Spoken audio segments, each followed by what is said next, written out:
महाराज जी, मेरा प्रश्न ये है, जैसे कई परिस्थिति ऐसी आती है, हाँ ऐसा लगता है कि वहाँ जिम्मेवारी हमारे पे भी करना। नहीं,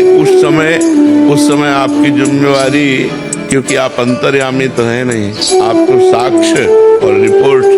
दो के ही आधार पर कर सकते हैं। साक्ष्य मिले और जिसके नाम रिपोर्ट किया गया है, अब जैसे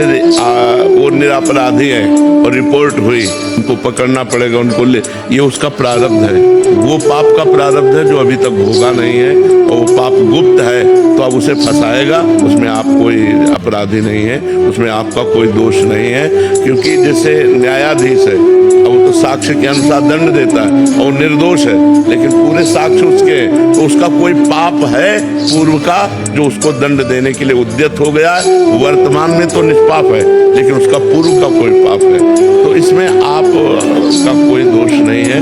उस समय सही है, लेकिन पीछे उसने कोई पाप किया जो उसे फंसा रहा है, जो उसे थप्पड़ चलवा रहा हुआ है, और जब उसका पाप खत्म हो जाएगा तो साक्ष्य मिल जाएगा कि ये निर्दोष है और उसे छोड़ दिया है, उसमें आप दोषी नहीं। आपको कहा इस पर कोई आप अंतर्यामी नहीं, आपको दंड देना ही पड़ेगा, आपको करना ही पड़ेगा। अगर आप नहीं करते हैं तो आपके ऊपर ब्लेम लग जाएगी, कुछ पार्टी ने आपको अपने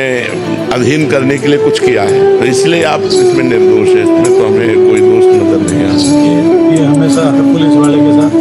क्वेश्चन रहता है, बिल्कुल, क्योंकि हत्या के मुकदमे में किसी को भेजना, पूरा जीवन उसका बर्बाद हो जाना, तो उसका पाप ही आप अवश्य में भोक्तव्यम कृतम कर्म शुभाशुभम होई सोई जो राम रचि राखा को कर तर्क बढ़ावे शाखा, भोग भोगना पड़ेगा, अवश्य भोगना पड़ेगा।